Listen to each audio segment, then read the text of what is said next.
Pendangkalan di dermaga dan muara sungai Batang Mandiangin, Nagari Katiagan, Kecamatan Kinali, Kabupaten Pasaman Barat semakin parah.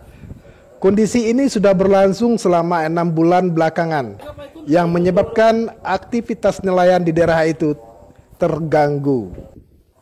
Bahkan kondisi terparah terjadi semenjak 3 bulan terakhir.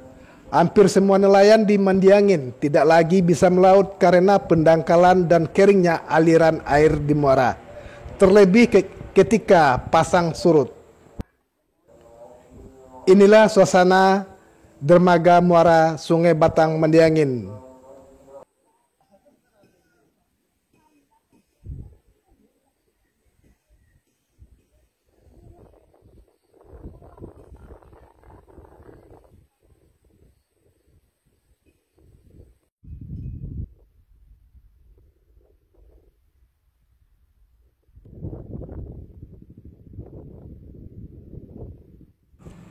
Sekitar 150 kapal penangkap ikan milik nelayan terlihat bersandar di dermaga. Bahkan sebagian besar kapal sudah terdampar di atas lumpur di dasar sungai yang mengering akibat pendangkalan.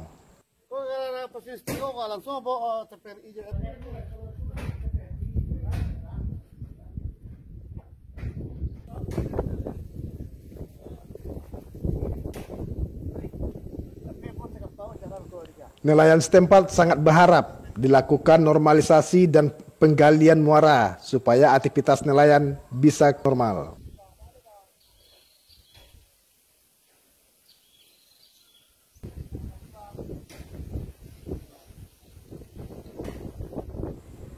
Wali Nagari setempat, Endang Putra, mengatakan pendangkalan di muara sungai dan peningkatan sedimentasi sudah sangat parah. Kapal tidak bisa keluar sehingga mengganggu aktivitas nelayan.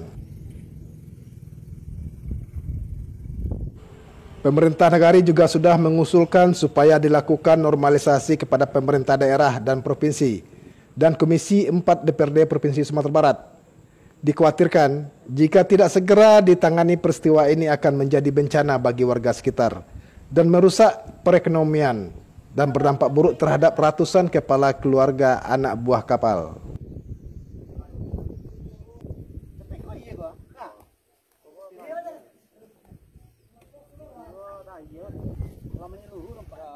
Tahu gini kan, nah, tahu ya keterapat tadi itu blok-blok itulah banyak kan. Nah, jadi kubur bini sana kan tuh dia.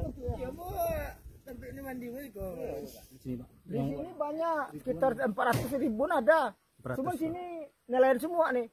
Oh, nelayan sini semua? Iya. Ke laut ya Pak? Ya ke laut dia. Kalau mereka 3 bulan ini tidak maksimal ke laut ya? Iya. Jadi ekonomi, sekolah, pendidikan anak? Oke, karena kadang sampai sedih cuman kadang-kadang kena cara ekonomi nak mengizinkan kan sama sedih, SMP cuman. Iya. Ekonomi itu macet kan. Iya. Kalau sekarang sama payah Pak? Sekarang sama payah lagi. Oke, sip. Banyak masyarakat yang nggak mau masak. Iya. Apa yang mau masaknya uangnya nggak ada beli beras itu. Apa harapan Bapak kepada pemerintah provinsi atau pusat Pak? Minta bantuan cuman. Bantuan? Iya. Kalau dilama-lamakan ini apa risikonya? Risikonya apa Mati. lagi mati lah cuman. Masuk kubur lagi itu. Iya. Sehingga pendangkalan ini sangat berpotensi untuk menyulitkan ekonomi masyarakat nelayan kami karena tidak bisa beraktivitas. Berapa kapal mungkin ribu jiwa? Jumlah kapal PS yang ada di Jurong Mandang ini sekitar 175 Pak. Dan rata-rata masyarakat kami nelayan. Jadi dengan kondisi yang demikian ini sangat menyulitkan masyarakat dan dari perekonomian masyarakat. Bahkan masyarakat tidak bisa untuk memenuhi kebutuhan sehari-hari dan untuk pendidikan anak. Karena semata-mata pencarian masyarakat ke laut dan aktivitas untuk laut itu terhalang dengan pendangkalan seperti ini. Berapa panjang dan apa yang dibutuhkan? Kami berharap kepada pihak Pemda Pasaman Barat dan pihak Provinsi Sumatera Barat agar ada pengurukan atau normalisasi batang air Mandiangin ini yang sepanjang sekitar 1 kilo Pak untuk beraktivitas masyarakat kami ke laut dan pulang dari laut. Ini apa mendesak atau mana nih Pak? Sangat mendesak sekali Pak. Kenapa? Kalau kami khawatirkan kalau kondisi saat ini 3 bulan bertahan Pak, kemungkinan masyarakat kami susah untuk makan Pak. Bahkan disebut Pak ya, untuk yang dimakan sehari-hari susah Pak. Karena mayoritas masyarakat kami nelayan. Jadi kondisi masyarakat ini sangat memprihatinkan sekali. Kami dari Pemerintah Nagari tidak bisa apa-apa Pak. Apakah di sini sudah disampaikan ke Kami sudah menyampaikan ke pihak Pemda Pak, tapi Pemda Pak Somad mengatakan ini wewenang provinsi, yaitu dinas PSDA. Dan kami setelah mendatangi PSDA provinsi dan menemui langsung Bapak Zulkarnain Said sebagai Ketua Komisi 4 DPRD Provinsi Sumatera yang membidang pembangunan. Alhamdulillah bulan pertama kemarin Pak datang tim survei dari PSDA didamping oleh tenaga ahli provinsi DPRD provinsi yaitu Profesor Mas Mera. Sudah melakukan Dari Katiagan, tim Minangkabau TV dari mengabarkan. provinsi maupun dari PSDA itu belum Pak. Ya.